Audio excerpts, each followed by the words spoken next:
اور یہ میں کوئی ایموشنل بات نہیں کر رہا. دیکھیے ان کے اوپر بہت انفلوئنس ہے. کمانڈنٹ پاکستان ملٹری اکیڈمی کہتے ہیں جی روئے بھی مت, لگی ہوئی تھی ہمارے نیوکلیر اثاثے. اگر یہ مارشل لا لگائیں گے تو باجوہ کے جو خاص الخاص آدمی تھے. بسم اللہ الرحمن الرحیم. السلام علیکم پاکستان. میں ہوں حیدر مہدی اور میرا پروگرام دیکھنے کا بہت بہت شکریہ. ناظرین, میرے پچھلے پروگرام کے اوپر کچھ تھوڑا سا جذباتی تھا. لوگوں نے بہت کامنٹس کیے, کچھ لوگوں نے کرٹیسائز بھی کیا کہ آپ کو نہیں ہونا چاہیے تھا. لیکن میں نے کہا کہ بات سنو, ہماری گردن پہ گھٹنا رکھا ہوا ہے, ہمارا گلا گھوٹا ہوا ہے, ہمارے ہاتھ باندھ دیے, ہمارے پاؤں باندھ دیے. آپ ہمیں چیخنا چنگھاڑنا بھی نہیں دیتے, آپ رونے بھی نہیں دیتے. لیکن بہرحال کرٹیسزم میں بہت کچھ ایک اچھی بات بھی تھی کہ آدمی اپنے تحمل سے بات کرے. تو انشاءاللہ کوشش کروں گا تحمل سے بات کرے. ناظرین, پاکستان جو ہے اب ایک اور جو حالات چل رہے ہیں وہ اب ایک سٹیپ آگے چل گیا ہے. اب اس کا یہ نہیں پتہ کہ یہ قدم جو ہے یہ ہماری ریفارم کی طرف ہے یا انارکی کی طرف ہے. بہت بات ہو رہی ہے فواد چودھری کے اریسٹ کی, عمران کی ممکنہ اریسٹ کی, اور کریک ڈاؤن جو ہو رہا ہے.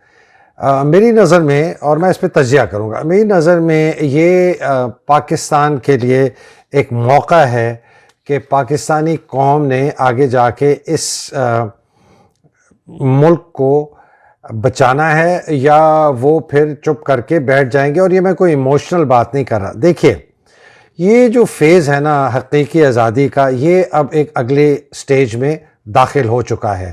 جو عمران پہلے کہہ رہے تھے کہ بھائی ہم قانونی چارہ گوئی کریں گے, آئینی چارہ گوئی کریں گے, اور جو کہ وہ کریں گے.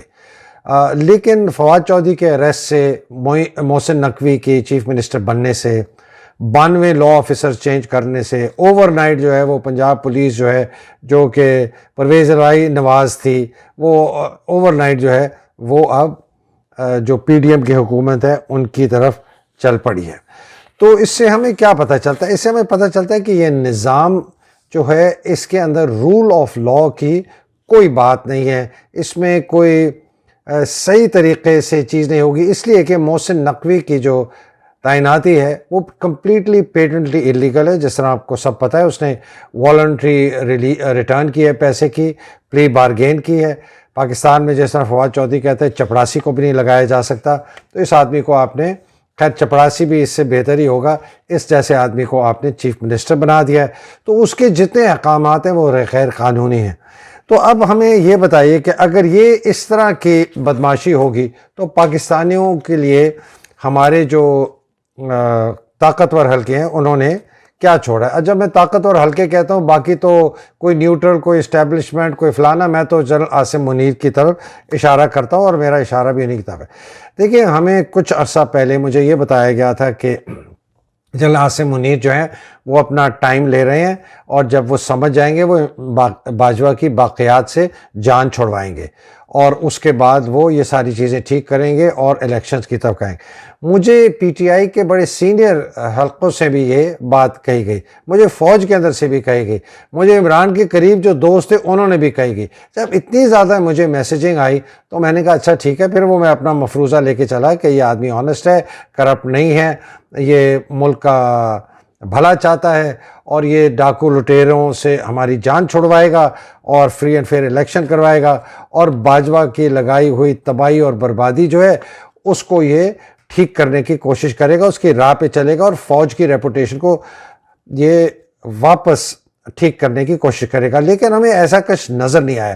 ہم انتظار کر رہے تھے کہ یہ کوئی فیصلے کرے گا, ڈی جی آئی ایس آئی کو تبدیل کرے گا, ڈی جی آئی ایس آئی کے نیچے فیصل نصیر, اور اس کے نیچے جو پورا ایک تباہی اور بربادی کا ایک مشینری جو چل رہی ہے اس کو روکے گا. ہم نے نہیں دیکھا. ہم نے سوچا کہ الیکشن کمیشن آف پاکستان کے اوپر یہ اثر اور رسوخ ڈالیں گے, اور ڈالنا بھی چاہیے, بیکاز انہی کے جرنیل نے آ کے, باجوے نے آ کے پاکستان کو بیچا, ہندوستان کے ساتھ بیچنے کی کوشش کی, اور یہ تباہی بربادی کی. یہ انہی کا فرض ہے اس کو ٹھیک کرنا, لیکن وہ نہیں ہوا. برعکس ایک بڑی انٹرسٹنگ خبر آئی ہے, کنفرم نہیں ہے, کہ انہوں نے ڈی جی ایم آئی کو چینج کیا ہے. جنرل افتخار جو ہیں ان کو بھیج دیا ہے پی ایم اے کمانڈنٹ, وہ بھی بڑی ایک پرائز پوسٹنگ ہے. تو باجوہ کے جو خاص الخاص آدمی تھے, میجر جنرل افتخار جو ان کے پرائیویٹ سیکرٹری رہے ہیں, ان کو انہوں نے ایک بہت ہی پاکستان کی سب سے کمفرٹیبل جو کہتے ہیں اور بڑی ہائی پروفائل اپوائنٹمنٹ ہے کمانڈنٹ پاکستان ملٹری اکیڈمی وہ دے دی، اور ان کی جگہ میجر جنرل وقار عزیز کو لے کے آئے ہیں جو کہ 12 ڈیو کے جی او سی ہیں۔ اب 12 ڈیو کا جی او سی عام طور پر پاکستان کے سب سے بہترین میجر جنرلز میں سے مانا جاتا ہے، تو میں نے ان کے متعلق تھوڑی سی انکوائریز کی تو بہت ہی جو ہیں ہائیلی کویسچنیبل فیڈ بیک آیا۔ ایک تو یہ آیا کہ جی یہ باجوہ کے بہت قریب تھے اور باجوہ نے خاص طور پہ ان کو 12 ڈیو میں لگایا تھا، اس لیے ان کے تھرو یہ کشمیر کی جو پولیٹکس ہے اس کو کنٹرول کریں، اور یہ جو چودھری تنویر ہیں جو اس وقت اے جے کے پرائم منسٹر ہیں، پی ٹی آئی کے ہیں بائی دا وے، ان کو باجوہ نے لگوایا ہے جنرل وقار کے تھرو۔ جنرل وقار نے ساری مینیپولیشن کی تھی اے جے کے الیکشن میں کہ کس آدمی کو آگے لایا جائے اور اس کو پریزیڈنٹ بنایا جائے آزاد کشمیر کا۔ یہ بڑی حیران کن بات ہے، اس لیے کہ آپ نے فیض حمید کی بیٹی کی شادی میں جو وہ سفید شیروانی پہنے ایک چھوٹے قد کا موٹا سا آدمی جو باجوہ کے ساتھ بغلگیر ہوا تھا، وہ چودھری تنویر تھا، پی ٹی آئی کا جو آزاد جموں کشمیر کا پریزیڈنٹ ہے۔ تو جنرل وقار، میجر جنرل وقار جو نئے ڈی جی ایم آئی ہیں، یہ وہ لیگیسی ہے، بہت کلوز تھے جنرل باجوہ کو۔ تو جنرل عاصم نے ہمیں اپنے 2 فیصلوں سے بتا دیا کہ جنرل باجوہ کے جو باقیات ہیں وہ ان کے لیے اتنی اہم ہیں، شاید اس سے بھی زیادہ اہم ہو جتنی جنرل باجوہ کے لیے تھی۔ ان کا جو ڈی جی ایم آئی تھا افتخار، اس کو پی ایم اے کاکول پوسٹ کیا، اور دوسرا یہ جو بندہ ہے وقار جو 12 ڈیو کا ہے، اس کو یہاں پوسٹ کیا ہے ڈی جی ایم آئی۔ دوسری بات یہ کہتے ہیں جی بڑا تبلیغی ٹائپ آدمی ہے، لمبی داڑھی ہے، کوئی کہتا ہے جی پیٹ تک داڑھی ہے، وہ تصویر آپ دیکھیں گے پیٹ تک تو نہیں ہے، لیکن کہا جاتا ہے جی بہت۔ لیکن اس کے ساتھ ساتھ ایک فوج میں ایک فقرہ کہا جاتا ہے کہ جی یہ ساری زندگی اس نے راشن بیچ کے نوکری کی ہے، تو یہ ایک بہت کوئی اچھی بات نہیں کہی جاتی افسر کے مطلب۔ اس کا مطلب ہے یہ بکے ہوئے ٹائپ افسر ہیں، اوپر سے کچھ نظر آتے ہیں، اندر سے کچھ ہوتے ہیں۔ عام زبان میں ان لوگوں کو منافق کہتے ہیں۔ میں کہہ رہا ہوں، میں یہ نہیں کہہ رہا کہ یہ ہیں، لیکن ان کی مجھے کسی جگہ سے بھی اچھی فیڈ بیک نہیں آئی، حالانکہ ان کا کیریئر یہ بڑا اچھا ہے، انہوں نے یو کے میں کورس بھی کیا ہوا ہے، یہ یو کے میں ڈیفنس اٹیچے بھی رہے ہیں۔ ان کے بھائی جو ہیں ماشاءاللہ بہت امیر ہو چکے ہیں، ان کے بڑے بھائی بھی ہیں فوج میں رہے ہیں، بریگیڈیئر امجد عزیز 8 پنجاب کے یہ دونوں بھائی ہیں، ان کے 2 چھوٹے بھائی ہیں، وہ بھی ماشاءاللہ بہت کاروبار میں ان کا اللہ نے ان کو بڑا ان کے اوپر فضل کیا ہے۔ تو یہ اس سے نظر آ رہا ہے کہ جنرل عاصم نے اپنا جو انہوں نے حصہ ہے نا وہ کس طرف ڈالا ہے، وہ انہوں نے پاکستانی عوام کی طرف نہیں ڈالا، انہوں نے پی ڈی ایم کی طرف اور جو اللہ اکبر جو پاکستان کے دشمن ہیں اور باجوہ کی باقیات ہیں، یہ انہوں نے اس طرف اپنا حصہ ڈال دیا ہے۔ اور میں یہ ایک چیز مفروضہ لے کے چل رہا تھا، حالانکہ جو ہمیں فیکچولی چیزیں ان کے متعلق پتہ تھیں ان سے ہمیں نظر آ رہا تھا کہ یہ صاحب جو ہیں یہ شاید اس قسم کی جو سوچ ہے، مطلب کہتے ہیں نا ہوپ اگینسٹ ہوپ، کہ جی یہ شاید یہ ٹھیک کریں گے پاکستان کے لیے، ٹھیک کریں گے پاکستان آرمی کے لیے، اور لیکن ہمیں نظر نہیں آئے چونکہ ان کے اوپر اتنا بڑا ان کے اوپر بہت انفلوئنس ہے۔ سب سے پہلے انفلوئنس ان کے جنہوں نے ان کو پالا، ان کا نام ہے بشیر شاہ صاحب۔ بشیر شاہ صاحب ان کے ماموں ہیں۔ بشیر شاہ صاحب پچھلے 30-35 سال سے لنگوٹیے یار ہیں اعجاز امجد کے، جو جنرل باجوہ کے سسر ہیں۔ تو پہلا تو ان کے اوپر یہ بہت بڑا انفلوئنس ہے۔ دوسرا انفلوئنس یہ ہے کہ ان کو نواز شریف نے اپوائنٹ کروایا، تو کس وجہ سے کروایا، کیا چیزیں انہوں نے ان کو کمٹمنٹ دی کہ وہ آئے۔ تیسری بات یہ ہے کہ ان کے اوپر ایک بہت زیادہ انفلوئنس ہے جنرل باجوہ کا آج بھی۔ چوتھی چیز یہ ہے کہ ان کے جو سی جی ایس ہیں جنرل محمد سعید، بڑی اوور پاورنگ پرسنالٹی ہے، وہ ان کو ڈومینیٹ کرتے ہیں حالانکہ ان سے جونیئر ہیں۔ پانچویں چیز یہ ہے کہ جنرل ندیم انجم جو ہیں، جو کہ ڈی جی آئی ایس ہیں، ان کو یہاں رکھا ہوا ہے، جنہوں نے اپنی یہ ساری پاکستان میں بربریت کی، ٹارچر، مرڈر، تو ان کو ابھی تک رکھا ہوا ہے۔ اس کا مطلب ہے کہ ان کا بھی ان کے اوپر بہت زیادہ انفلوئنس ہے۔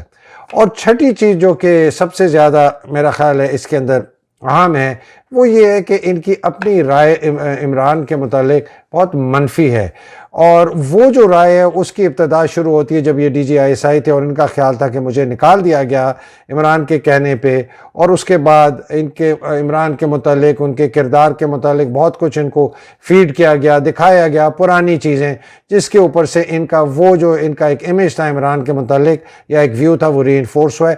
یہ ساری چیزیں لے کے یہ جو ان کی بیڑیاں ہیں، یہ لے کے انہوں نے یہ فیصلہ کیا ہے کہ ہم نے فری اینڈ فیئر الیکشن نہیں کروانا، ہم نے کسی طریقے سے کریک ڈاؤن کر کے عمران کی طاقت کو کمزور کرنا ہے، پاکستان کی طاقت کو کمزور کرنا ہے، اور ہم نے آگے نہیں بڑھنا ہے۔ دیکھیں جی DGISI تو راجہ پرویز جو ہے رینٹل اس کے گاؤں کا ہے، تو یہ پہلے بھی لوگوں کو پتا تھا، اگر نہیں پتا تو آج آپ دیکھ لیں سب کو پتا ہے، ان کے گاؤں کا بہت قریب ہے ان کے، اور کچھ لوگ کہتے ہیں کہ باجوہ کے ساتھ نہ صرف ان کے پروفیشنل تعلقات تھے، باجوہ کے صاحب کے متعلق جو ایک ایلیگیشن لگائی جاتی ہے ایک مسلک کی، وہ کہا جاتا ہے کہ یہ بھی اسی کو بلانگ کرتے ہیں لیکن چھپ کے ہیں۔ اب ECP سے آپ نے راستہ روک دیا اس لیے کہ راجہ رینٹل نے سارے استعفے منظور کر لیے، صرف 7 شاید لوگ رہ گئے PTI کے اسمبلی میں، اور ECP نے فوراً مقرر کر دیا، تو آپ نے یہ الیکشن کا پروسیس بھی روک دیا۔ آپ نے جو تحلیل ہوئی ہے اسمبلیاں پنجاب اور KP کی، اس میں حالانکہ ECP نے کہا کہ جی ہم ریکمینڈ کرتے ہیں فلانی تاریخ ہوں گے، اس سے پہلے یہ راہ ہموار کریں کہ کسی طریقے سے دھاندلی سے جیت جائیں، وہ بھی آپ راستہ روک رہے ہیں، قانونی راستہ آپ روک رہے ہیں، سارے کورٹس آپ کے حق میں فیصلے دے رہے ہیں۔ لاہور ہائی کورٹ نے ابھی کہہ دیا کہ جی کوئی غیر قانونی چیز نہیں ہے فواد چودھری کو اریسٹ کرنے۔ پاکستان میں کسی بندے کو کسی وقت کسی چیز پر اریسٹ کیا جا سکتا ہے، اور وہ کورٹ کہے گا اس میں کوئی غیر قانونی بات نہیں ہے، اور آدمی کو لاہور سے اٹھایا اور زبردستی اس کو اسلام آباد لے گئے، کورٹ کہہ رہا ہے پیش کرو، نہیں پیش کیا، لے گئے، بالکل دھجیاں اڑا دی۔ تو یہ آرٹیکل 6 کی وائلیشنز ہو رہی ہیں ہر جگہ، الیکشن کمیشن کر رہا ہے، اسپیکر نیشنل اسمبلی کر رہا ہے، جس الیکشن کمیشن نے محسن نقوی کو چیف منسٹر نامنیٹ کیا کیئر ٹیکر، اس نے وائلیشن کی ہے۔ لاہور ہائی کورٹ نے جس طریقے سے اس نے یہ کیا ہے، یہ وائلیشن ہے، یہ کھلم کھلا۔ تو یہ بالکل صحیح بات کی تھی فواد چودھری نے اور کسی اور نے بھی، کہ اگر یہ مارشل لاء لگائیں گے تو یہ ساری دھاندلی کر سکتے ہیں، اگر یہ کوئی قانونی اور آئینی چارہ گوئی کریں گے تو اس سے کوئی فرق نہیں پڑے گا پاکستان میں، اگر یہ اس طرح کی باتیں انہوں نے کی۔ تو جناب اب بتائیے گا کہ ہم کہاں کہاں ٹھہرے ہوئے ہیں۔ اس چیز پر نہ میں آپ کو لے جانا چاہتا ہوں کہ جو میں آپ لوگوں کو پہلے بار یہ دکھاتا رہا ہوں کہ پاکستان کا مسئلہ کیا ہے، اور یہ پلیز سلائیڈ دیکھیں، یہ صرف اس کو سمجھانے کے لیے، کسی کو ذلیل کرنے کے لیے نہیں ہے۔ اس میں لکھا ہے پاکستان's پرابلم، نمبر 8 کے اوپر لکھا ہے ملٹری کنٹرولز پاکستان۔ اگر اس پہ کسی کو کوئی شک ہے تو پلیز ہاتھ کھڑا کرے، تو میں آ کے ذاتی طور پر ان کو سمجھاتا ہوں کہ پاکستان پر فوج کا کیوں کنٹرول ہے۔ یہ سب کو پتہ ہے اس وقت فوج کا پاکستان پہ کنٹرول ہے، حالانکہ فوج مارشل لاء کوئی نہیں ہے، یہ پہلے بھی تھا اور ابھی بھی ہے۔ اس کے نیچے ہم دیکھتے ہیں جی 14 چھوٹے چھوٹے ڈبے ہیں، ٹھیک ہے جی، اور یہ ڈبے کیا بتا رہے ہیں کہ پاکستان کے اندر چونکہ فوج نے قبضہ کیا ہوا ہے تو ہمارے پاس کوئی رول آف لاء نہیں ہے، جس کی جو مرضی آئے فوج جس کو جو کہتا ہے، ایس آئی جو جس کو کہتا ہے، چاہے وہ رانا ثناء اللہ کے تھرو کہیں یا شہباز شریف کے تھرو کہیں یا زرداری کے تھرو کہیں یا مراد علی شاہ کے تھرو کہیں یا کسی بھی رئیسانی کے تھرو کہیں، کسی کے تھرو کہیں، رول آف لاء نہیں ہے۔ پاکستان میں جو الیکشن کا پروسیس ہے وہ تباہ و برباد ہو گیا، ECP آپ کے سامنے ہے، اور ہم کبھی بھی ایکسپیکٹ نہیں کر سکتے ہیں کہ اس الیکشن کمیشن آف پاکستان کی موجودگی میں اور اس حکومت کی موجودگی میں فیئر اور فری الیکشن ہوگا۔ نتیجہ کیا ہوگا؟ نتیجہ یہ ہوگا کہ ہمارے ساتھ وہی ہوگا جو پہلے ہوتا رہا ہے، جو پچھلے 70-75 سال سے فوج کرتی رہی ہے، کہ کرپٹ پولیٹیشنز کو ساتھ لایا، ان کو ایک دھاندلی نما الیکشن پروسیس کے تھرو الیکٹ کرایا، اور ایک کرپٹ پارلیمنٹ آئی، کرپٹ پارلیمنٹ کی وجہ سے کرپٹ حکمران آئے حکومت کے اندر۔ جب کرپٹ حکومت آئے انہوں نے تمام نظام کو کرپٹ کر دیا، بیوروکریسی کو، سول سروس کو، پولیس کو، میڈیا کو خرید لیا آپ کے سامنے. اس میں کسی مطلب یہ کوئی میں ایسی بات نہیں بتا رہا کوئی نہیں ہے, کوئی بڑا انکشاف کر رہا ہوں. میں آپ کو بتا رہا ہوں یہ پاکستان کا لینڈسکیپ کیا ہے. ہمارا پورا میڈیا بک چکا ہے. آپ نے وہ I S I, D G I S I اور D G I S P R کی پریس کانفرنس دیکھی ہوگی اور اس میں وہ لفافی کو دیکھا ہوگا, وہ کس قسم کے سوال پوچھ رہا تھا. اور سب سے بڑا نقصان پاکستان میں یہ ہے کہ جو انفرادی حقوق ہیں ان کو بالکل پامال کر دیا گیا ہے. ارشد شریف کو اس ملک سے نکال کے قتل کر دیا گیا. اعظم سواتی سینیٹر 75 سال کے ساتھ تشدد, گل کے ساتھ تشدد, عمران ریاض کے ساتھ کیا کیا, معید پیرزادہ بھاگ گیا, صابر شاکر بھاگ گیا, میرے خلاف من گھڑت کیسز, میرے بیٹوں کے خلاف من گھڑت کیسز جو کہ کبھی پاکستان, مطلب انفرادی رائٹس کوئی ہے ہی نہیں. آپ جائیں گے آپ کو اٹھا کے لے جائیں گے, آپ کو کوئی کچھ نہیں. فواد چودھری کو اٹھا لیا لاہور سے اور لے گئے اسلام آباد. تو انفرادی رائٹ, یہ تو ہمیں جو سامنے چیزیں نظر آئی ہیں, اندر پتہ نہیں کتنی تباہ بربادی, سینکڑوں ہزاروں لوگوں کو انہوں نے ٹارچر کر کے مار دیا ہوگا. اس کا نتیجہ کیا ہوا؟ اس کا نتیجہ یہ ہوا کہ لوگ تنگ آ گئے, لوگ غصے میں آ گئے, لوگ ملک کو چھوڑ کے چلے گئے اور پیسہ جو ہے وہ ملک سے نکل گیا, جس سے آپ کی معیشت تباہ ہو گئی اور یہاں کاروبار تباہ ہو گیا. آپ نے دیکھیں اب تو کہتے ہیں کہ تقریباً 90 لاکھ لوگ جو ہیں وہ انپلائڈ ہو گئے ہیں. ڈالر کا حال آپ نے دیکھا, اور ہم کدھر اپنے گھٹنوں پہ گر چکے ہیں. شاید ہمیں کوئی ایسی چیز دینی پڑے ان ملکوں کو جس سے ہماری سیکیورٹی لگی ہوئی تھی, ہمارے نیوکلیر اثاثے تباہ و برباد ہو گئی. اور اس کے ساتھ چونکہ یہ ٹیکنالوجی کا دور ہے تو کوئی انویشن نہیں ہوئی سائنس اینڈ ٹیکنالوجی میں, کوئی نئی ہماری یونیورسٹیوں میں ایجادات نہیں ہوتی. اب ان سب کی وجہ سے آپ دیکھیں ایک عام آدمی پہ کیا فرق. ایک عام آدمی کے پاس کوئی اسکولنگ کا نظام, ایجوکیشن تباہ و برباد ہو گئے. ہم اس قابل ہی نہیں ہیں کہ اس دنیا میں ہم کمپیٹ کر سکیں لوگوں کے باقی ممالک کے اگینسٹ. ہمارا ہیلتھ کیئر کا سسٹم تباہ و برباد, ہمارے ڈاکٹروں کی ٹریننگ بھی تباہ و برباد ہو گئی, ہمارے ہسپتال جو حکومتی ہیں بالکل تباہ و برباد ہو گئے. یہ دو سب سے بڑے ستون ہیں جو لوگوں کو زندگی میں رہنے کا سپورٹ دیتے ہیں کہ ان کی ہیلتھ کیئر اچھی ہو اور ان کی تعلیم اچھی ہو. اس کے بعد جی باقی آپ کا انفراسٹرکچر تباہ, آپ کی سڑکیں, آپ کی بجلی, آپ کی گیس, آپ کی پانی. ہم نے کوئی پلاننگ نہیں کی کہ یار یہ نان فاسل فیول جو ہے یہ پیٹرول سے بچیں, یہ ڈیزل سے بچیں, پہلے کول کی طرف جائیں پھر اس کی طرف سولر کی طرف. کوئی پلاننگ ہے نہیں. جس کا داؤ آیا اس نے ہاتھ مار گیا.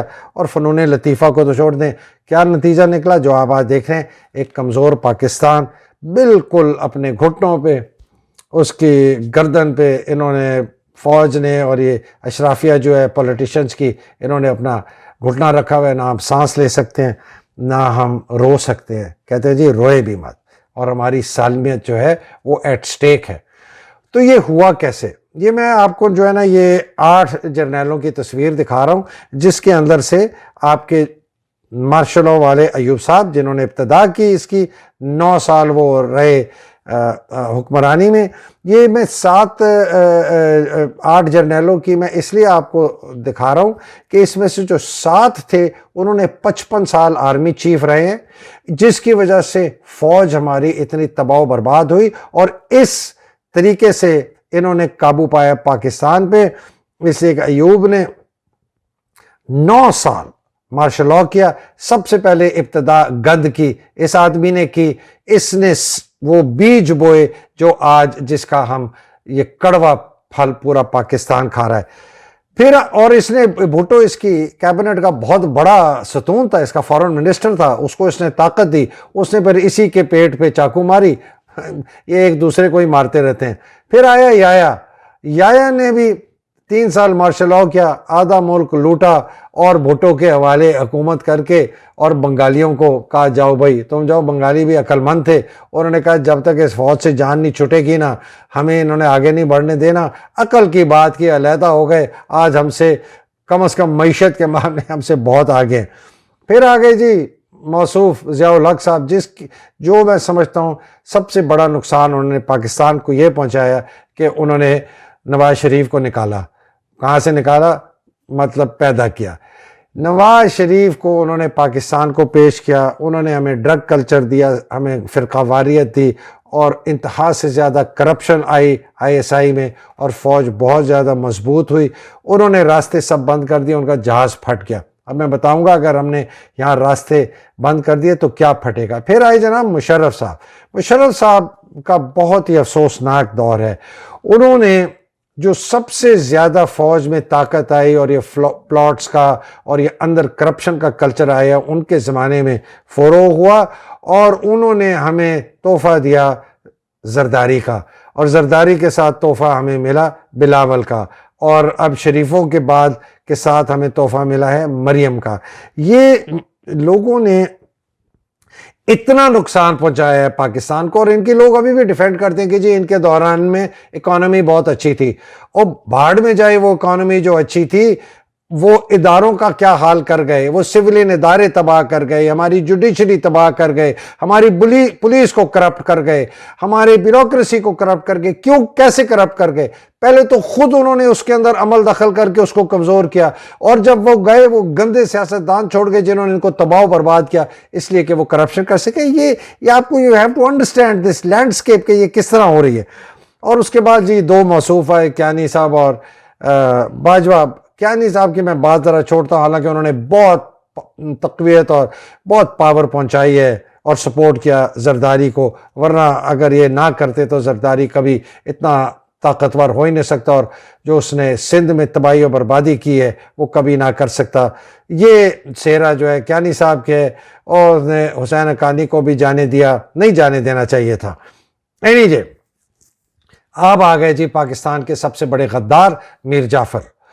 انہوں نے پاکستان کو بیچ دیا، لٹرلی یہ جیسے ہم اپنی ماں کو بیچتے اور دلالی کرتے ہیں ماں کی، اس نے اپنی ماں کی، پاکستان کی جو ہماری ماں ہے، اس آدمی نے پاکستان کی دلالی کی ہے۔ اس نے اتنا بڑا جرم کیا، اس کو معاف نہیں کر سکتے کبھی بھی۔ اس آدمی نے ڈاکو لٹیرے جو ہماری ماں کے ساتھ زیادتی کر رہے ہیں، ہماری قوم کے ساتھ، اس کمبخت نے ان کو لا کے ہماری ماں کو ان کے حوالے کیا، بیچا، دلالی کی، اور اس کے عوض پیسے لیے۔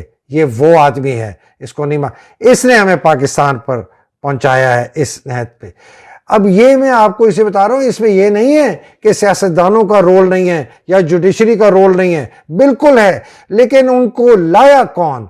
یہ لوگ ہیں، یہ لوگ آئے جنہوں نے ملک پر قبضہ کیا، جنہوں نے جوڈیشری کو اپنے سامنے مگایا، جنہوں نے ہمارے سارے جتنے ادارے تھے ان کو کمزور کیا، جنہوں نے کرپٹ پولیٹیشنز کو لے کے آئے، اور جب وہ گئے تو کرپٹ پولیٹیشن نے پاکستان کو تباہ و برباد کر دیا۔ یہ آپ کو سمجھنا پڑے گا۔ اگر آپ یہ نہیں سمجھیں گے، آپ FIR اور ادھر اور لاہور اور پنڈی اور اسلام آباد اور لاہور ہائی کورٹ اور ECP میں پھنستے رہیں گے۔ یہ ہیں مجرم پاکستان کے، اور جب تک ان کی طاقت نہیں ختم ہوگی پاکستان نہیں آئے گا۔ اور جنرل عاصم جو آخری ہیں وہ اسی طاقت کی عکاسی کرتے ہیں، اور آپ جو آپ دیکھ رہے ہیں وہ اسی طاقت کی آپ دیکھ رہے ہیں مینیفیسٹیشن۔ تو یہ کس طرح کرتے ہیں پاکستان کو انہوں نے قابو کیا ہوا ہے؟ جب مارشل لا ہوتا ہے تب تو انہوں نے کیا ہوتا ہے، جب مارشل لا نہیں ہوتا، یہ جو آپ دیکھ رہے ہیں نا کہ یہ ISI نے کس طرح اپنا جال پھیلایا ہوا ہے پورے پاکستان میں، یہ اس طرح کرتے ہیں۔ یہ پاکستان کے ہر فیڈرل ادارے میں، ہر پروونشل ادارے میں، ہر حکومت میں، ہر ڈویژن میں، ہر ڈسٹرکٹ میں، ہر تھانے میں، ہر عدلیہ کے بڑے بڑے جو امپورٹنٹ جو ہمارے عدلیہ کے کورٹس ہیں ان کے اندر، ہماری ECP کے اندر، ہماری سیاسی پارٹیوں کے اندر، نادرا کے اندر، FIA کے اندر، پیمرا کے اندر، میڈیا کے اندر، پوری آپ کی FBR کے اندر، کاروباروں میں، ہر جگہ، مولویوں میں، جو ہمارے مذہبی ادارے ہیں ادھر بھی گھس گئے، ہر جگہ انہوں نے قابو کر لیا۔ اس لیے انہوں نے اس طرح پاکستان کو قابو کیا۔ تو ہماری جنگ کیا ہے؟ یہ جو ہم یہ سب بات چیت کر رہے ہیں، لوگ کہتے ہیں جی عمران خان کو سائٹ پہ چھوڑ دیں۔ میں کہتا ہوں جی 1 منٹ کے لیے چھوڑ دیں، حالانکہ آپ چھوڑ نہیں سکتے، بیکاز اسی کی وجہ سے قوم آج جاگی ہے۔ اگر وہ نہ ہوتا ہم مرے ہوئے ہوتے، ہم سوئے ہوئے ہوتے۔ وہ جی عمران نے یہ کیا، میں آپ کو بتاؤں گا عمران نے وہ کیا، فلانے نے کیا، اس کو آپ اپنی جیب میں رکھیں، عمران نے یہ کیا، وہ کیا، فلانا کیا، آپ نے کیا کیا؟ عمران کی وجہ سے آج قوم جاگی ہے۔ اور یہ جو آپ کو میں آج سلائیڈ دکھا رہا ہوں، یہ ذرا غور سے دیکھیے کہ ایک ملک طاقتور کیسے ہوتا ہے، جس کے لیے ہم لڑ رہے ہیں۔ ہم رول آف لاء کے لیے لڑ رہے ہیں، ہم ایک صاف اور شفاف الیکشن کے پروسیس کے لیے لڑ رہے ہیں. اگر یہ ہوگا تو اس سے بتدریج، فوراً نہیں، بتدریج اچھے لوگ آئیں گے آپ کے پارلیمان میں، چاہے آپ پرائم منسٹر سسٹم چاہتے ہیں، چاہے آپ پریزیڈنشل سسٹم چاہتے ہیں، اس سے کوئی غرض نہیں ہے. آپ کا گورننس کا سٹرکچر بہتر ہوگا، آپ کے اچھے لوگ حکومت میں آئیں گے، آپ کی پولیس، آپ کی بیوروکریسی بہتر ہوگی. میڈیا جب یہ پیسہ دینا بند ہو جائے گا، یہ جو صافی جیسے اور لوگ ہیں جو بکے ہوئے ہیں یہ نہیں پروان چڑھیں گے، پھر آپ کا میڈیا ریلیٹیولی انڈیپینڈنٹ ہوگا. اور یہ 8 نمبر لال جو بکسہ ہے نا، جو فوج جس نے پاکستان کے اوپر قبضہ کیا ہوا ہے، یہ اسی بکسے میں محدود ہو کے رہ جائے گا. ہمیں طاقتور فوج چاہیے، ہمیں طاقتور ISI چاہیے، لیکن ہمیں ان کی طاقت ہم چاہتے ہیں ہمارے دشمنوں کے خلاف کریں، ہمارے اپنے ملک کے خلاف نہیں کریں، میرے جیسے لوگوں کے خلاف نہیں کریں، عمران کے خلاف نہیں کریں، جو پولیٹیکل اپوننٹس ہیں PDM کے ان کے خلاف نہیں کریں. نتیجہ ایک بہت ہی مضبوط معیشت اور زبردست سائنس اور ٹیکنالوجی اور انوویشن کا کلچر پاکستان میں، جس کی وجہ سے ہمارا ایجوکیشن کا نظام بڑھے گا، ہمارا ہیلتھ کیئر کا نظام بنے گا، ہمارا انفراسٹرکچر، سڑکیں، گیس، پانی، بجلی، یہ سب وافر مقدار میں لوگوں کو ملیں گی، اور فنون لطیفہ ایک فری ڈیموکریٹک پاکستان وجود میں آئے گا. ٹائم لگے گا، 5 سال، 10 سال، 15 سال، 20 سال، لیکن ابتدا اس کی اس سے ہوگی. اس کے لیے ہم لڑ رہے ہیں. اب آپ عمران کو بیچ میں لیں، اگر عمران نہ ہوگا تو ہمیں اس کے لیے لڑنا چاہیے، بالکل لڑنا چاہیے، لیکن عمران کو آپ اس سے باہر نہیں نکال سکتے. ایک وہ اب سمبل بن چکا ہے اس فری ڈیموکریٹک پاکستان کا، ٹھیک ہے نا، جس میں رول آف لاء ہوگا، تو ہم نے اس کو ساتھ لے کے چلنا ہے. تو ہمارے ینگسٹرز آپ لوگوں کے لیے کیا ہے، اگر آپ نے چپ کر کے بیٹھنا ہے تو بیٹھ جائیے، گھر میں بیٹھ جائیے، اور وہ جو فوج کا قبضہ زدہ تباہ کن پاکستان میں رہنا ہے تو رہیے، نہیں ہے تو آپ کو نکلنا پڑے گا، آپ کو حقیقی آزادی کی جنگ میں لڑنا پڑے گا، آپ کو اپنے ہاتھ سے اپنے حقوق چھیننے پڑیں گے. اس لیے انہوں نے کوئی راستہ نہیں چھوڑا آپ لوگوں کے لیے، نہ قانونی، نہ آئینی، نہ انتظامی، کسی قسم کا. عدلیہ آپ کے ساتھ نہیں، ECP آپ کے ساتھ نہیں ہے، حکومت آپ کے ساتھ نہیں ہے، آئین آپ کے ساتھ نہیں ہے، قانون آپ کے ساتھ نہیں ہے. تو آپ کے لیے صرف یہ ہے کہ بھائی اگر نہیں ہے تو، اس لیے میں کہہ رہا تھا اس وقت تو صرف ضیاء الحق کا جہاز پھٹا تھا. جل آصف صاحب کو میں بتا رہا ہوں کہ اگر آپ نے محتاط نہیں کی، یہ پاکستان پھٹ جائے گا. اللہ نہ کرے کہ ایسا دن ہمیں دیکھنا پڑے کہ ہمیں رونا پڑے. ناظرین، اب تک کے لیے مجھے اجازت دیجیے، انشاءاللہ اگلی نشست میں ملاقات ہوگی. آپ کو، آپ کے اہل و عیال کو، سب کو حفظ و امان میں رکھے. پاکستان کی حقیقی آزادی کی جنگ لڑنے والوں کو حفظ و امان میں رکھے، پاکستان کو حفظ و امان میں رکھے. پاکستان زندہ باد، پاکستان پائندہ باد. الہی آمین. السلام علیکم، خدا حافظ.